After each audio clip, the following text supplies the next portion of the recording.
अगर आपको लगता है कि फ्यूचर कॉन्टिन्यूअस टेंस में रहा होगा, रही होगी, रहे होंगे, रहा होगा और विल बी प्लस आईएनजी आता है या विल बी प्लस वर्ब की आईएनजी फॉर्म आता है, तो मुझे लगता है आपको ये वीडियो देखने की सख्त जरूरत है।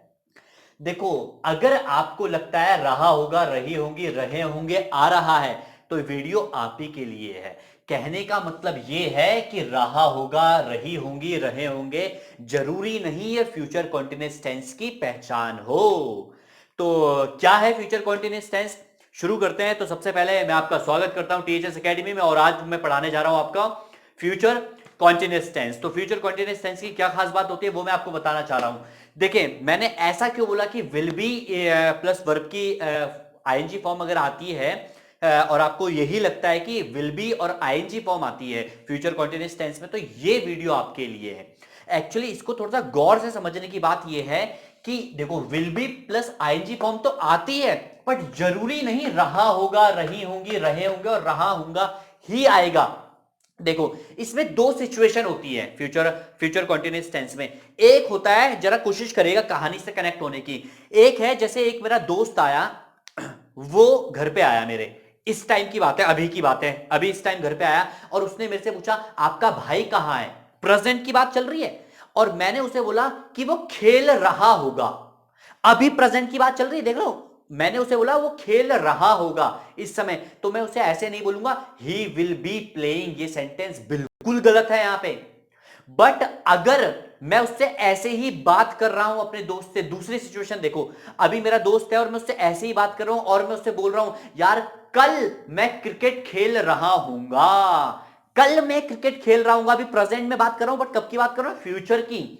तो यहां पे मैं पक्का लगाऊंगा कि I will be playing cricket. But पहले वाले में क्या लगाऊंगा, उसको जानने के लिए आपको पूरी वीडियो देखनी पड़ेगी, शुरू से लेकर लास्ट तक। थोड़ी सी की भी स्किप कर दी तो शायद वो पोर्शन निकल ना जाए, इसलिए आप शुरू से लेकर लास्ट तक बने रहिए और पूरा इंफॉर्मेशन लेते हुए जाइए। तो पहले मैं बताता हूं विल बी का यूज। देखो, जब भी फ्यूचर कॉन्टिन्यूअस की बात आती है तो फ्यूचर में जो भी एक्शन जारी रहते हैं, अब मैं आपको बताता हूं कि फ्यूचर में जो भी एक्शन जारी रहते हैं तो उनके साथ क्या लगाते हैं, हम विल बी का ही इस्तेमाल करते हैं। जैसे अगर बात करूं, कोई भी एक्शन फ्यूचर में जारी होगा तो उसमें सबके साथ विल बी लगाते हैं, आई के साथ, यू के साथ, ही के साथ, शी के साथ, इसमें कोई डिफरेंस नहीं है। तो जैसे सिंपल सा है, जैसे अगर मैं बात कर रहा हूं कि वह क्रिकेट खेल रहा होगा कल, मतलब टुमारो में वो क्रिकेट खेल रहा होगा, तो मैं क्या लगाऊंगा, ही। सबसे पहले ही लगाना है, उसके बाद विल बी और उसके बाद आईएनजी। जैसा मैंने आपको पिछली वीडियो में बताया था कि जब भी कोई एक्शन जारी होता है तो हमेशा आईएनजी आता ही आता है, चाहे वो प्रेजेंट में हो, चाहे वो पास्ट में हो, चाहे वो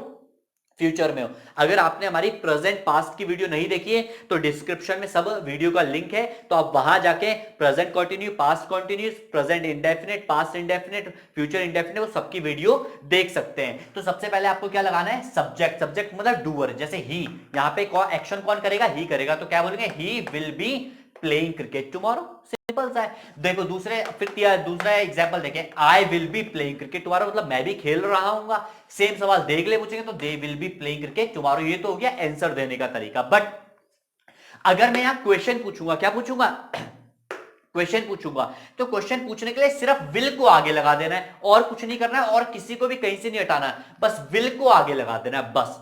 तो यहां पे अगर मैं विल को आगे लगाऊंगा तो क्या बन जाएगा, विल ही आ जाएगा। तो क्या आएगा, will he be playing cricket tomorrow. क्या वो क्रिकेट खेल रहा होगा कल, will I be playing cricket tomorrow, क्या मैं कल खेल रहा हूंगा क्रिकेट। और will they be playing cricket tomorrow, क्या वे भी क्रिकेट खेल रहे होंगे कल। ये हो गया सवाल। तो सवाल पूछने के लिए सिंपल सा तरीका है और वो क्या है, आपको विल को सिर्फ और सिर्फ क्या लगा देना होता है, बस आगे लगा देना होता है। नेक्स्ट देखते हैं, अगर आपको जवाब ना में करना है, किस में करना है, अगर आपको निगेटिव आंसर देना है तो आप कैसे बोलोगे, आपको कुछ नहीं करना, आपको बस विल के साथ नॉट लगा देना है, विल नॉट। जैसे अगर आप प्रेजेंट कॉन्टिन्यूअस की बात करेंगे तो इज एम आर के साथ नॉट लगता था, पास्ट कॉन्टिन्यूअस में बात करेंगे तो वज और वर के साथ वज नॉट और वर नॉट हो जाता था। वैसे ही इसमें क्या हो जाता है, विल नॉट हो जाता है, विल नॉट। तो कैसे बोलेंगे, he will not be playing cricket tomorrow, बस बी की पोजीशन वहीं रखनी है। I will be, sorry, I will not be playing cricket tomorrow, और दे के साथ यूज करेंगे तो they will not be playing cricket tomorrow, मतलब वो कल क्रिकेट नहीं खेल रहा होगा। अब देखो विल नॉट को हम शॉर्टकट में बोलते हैं वोंट। जरा इसका प्रोनाउंसिएशन दिखेगा, हम विल नॉट को शॉर्टकट में क्या बोलेंगे, वोंट बोलेंगे हम शॉर्टकट में। अब देखते हैं, जैसे अगर यहां पे विल नॉट है तो हम यहां पे क्या बोल सकते हैं, ही वोंट बी। अब यहां शॉर्टकट में मैं क्या लिख सकता हूं, he won't be playing cricket tomorrow. यहां पे भी मैं क्या लिख सकता हूं शॉर्टकट में, आई वोंट। मतलब जहां पे भी विल नॉट का इस्तेमाल होता है, जहां पे भी विल नॉट का इस्तेमाल होगा तो वहां पे आप क्या लगा दोगे, वोंट लगा दोगे बस। जब कहीं पे भी विल नॉट का वहां पे वोंट आता है। अब बात आती है जो मैंने वीडियो की शुरुआत में कही थी, क्या हर जगह विल भी लगाया जा सकता है जहां पे रहा होगा, रही होंगी और रहे होंगे होगा? नहीं, नहीं लगाया जा सकता। अगर हम प्रेजेंट की सिचुएशन में रहा होंगे, रही होंगे, रहेंगे बोल रहे हैं तो यहां पे हम विल बी नहीं लगाएंगे। जैसे मैंने आपको पहली सिचुएशन बताई थी, अगर मेरा कोई दोस्त आता है प्रेजेंट में और वो मेरे से बात कर रहा है और प्रेजेंट में ही वो मेरे से पूछ रहा है कि आपका भाई कहां है, और मैं जवाब भी प्रेजेंट में ही दे रहा हूं कि वो खेल रहा होगा शायद बाहर, क्या वो खेल रहा होगा बाहर शायद, प्रेजेंट में जवाब है। मैं भी अभी प्रेजेंट में उससे बात कर रहा हूं और सेंटेंस में मैंने प्रेजेंट में बोला कि वो बाहर खेल रहा होगा। अगर मैं 80% लगभग, अगर मुझे लगता है कि ज्यादातर चांस ये है कि हाँ मुझे कंफर्म पता है कि हाँ मेरा भाई खेल रहा होगा, 80% कंफर्म पता है कि हाँ मेरा भाई खेल रहा होगा, तो मैं वहां विल बी का इस्तेमाल नहीं करूंगा क्योंकि ये प्रेजेंट का सिनेरियो है, मतलब प्रेजेंट का रहा है। जैसे अगर मैं बात करूं मेरा भाई क्रिकेट खेल रहा होगा प्रेजेंट में, तो मैं वहां पे बोलूंगा ही, जैसे मैं अपने भाई को क्या बोलूंगा, ही, और यहां पे मैं लगाऊंगा ही वुड बी। क्या लगाऊंगा मैं, he would be playing cricket tomorrow. जब मैं 80% श्योर हूं तब मैं वुड बी लगाऊंगा, ठीक है ना। 80 से 85% मान लो आप, ठीक है ना, तो मैं क्या लगाऊंगा, वुड बी। बट अगर मुझे लगता है कि चांसेस ये है कि शायद खेल रहा हो, मतलब 60% चांस है खेल रहा हो पर 40% में श्योर नहीं हूं, प्रेजेंट की बात कर रहा हूं, तो वहां पे वुड बी नहीं आएगा, वहां पे आएगा might be. He might be playing cricket tomorrow. देखो है तो इन सबका मतलब सेम, बट सेंस देखो। मैं हर बार कहता हूं आपसे ट्रांसलेशन पे मत जाओ। जब भी आप ट्रांसलेशन पे जाओगे तो आप तो यहां पे तो विल भी लगा दोगे, यहां पे भी विल भी लगा दोगे, बट अगर आप सेंस पकड़ोगे तो आपको पता होगा कहां पे वुड भी लगना है, कहां पे माइट भी लगना है। अच्छा, अगर आप और भी कम श्योर हो, अगर आपको लगता है 40% आप श्योर हो, 60% श्योर नहीं हो, तो यहां पे आप क्या बोलोगे, मे बी। क्या बोलोगे, मे बी, कि मेरा भाई शायद क्रिकेट खेल रहा होगा। मतलब शायद, मतलब इतना श्योर हूं, इतना श्योर भी नहीं हूं कि मतलब 50-50 हूं, मतलब मैं 40% श्योर हूं और 60% श्योर नहीं हूं कि खेल रहा होगा। तो वहां पे उस सिचुएशन में क्या बोलेंगे, ही मे बी प्लेइंग क्रिकेट।